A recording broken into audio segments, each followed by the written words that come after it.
कास्ती माता की जय, विष्णु भगवान की जय। भाद्रपद कृष्ण पक्ष की एकादशी की कथा के अनुसार प्राचीन काल में हरिश्चंद्र नामक एक चक्रवर्ती राजा राज्य करता था। उसने किसी कर्म के वशीभूत होकर अपना सारा राज्य व धन त्याग दिया तथा साथ ही अपनी स्त्री, पुत्र तथा स्वयं को बेच दिया।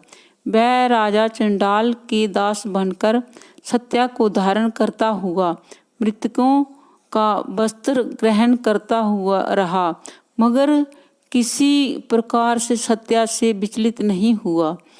कई बार राजा चिंता के समुद्र में डूबकर अपने मन में विचार करने लगता कि मैं कहाँ जाऊं, क्या करूं जिससे मेरा उद्धार हो।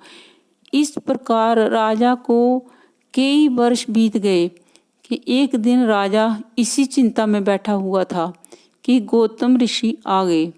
राजा ने उन्हें देखकर प्रणाम किया और अपनी सारी दुख भरी कहानी कह सुनाई।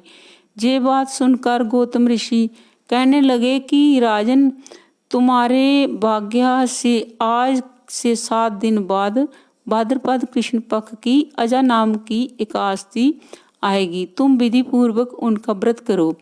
गौतम ऋषि ने कहा कि इस व्रत के पुण्य प्रभाव से तुम्हारे समस्त पाप नष्ट हो जाएंगे। इस प्रकार राजा से कहकर गौतम ऋषि उसी समय अंतर्ध्यान हो गए। राजा ने उनके कथा अनुसार एकादशी आने पर विधि पूर्वक व्रत जागरण किया। उस व्रत के प्रभाव से राजा के समस्त पाप नष्ट हो गए। स्वर्ग से बाजे बजने लगे और पुष्पों की वर्षा होने लगी।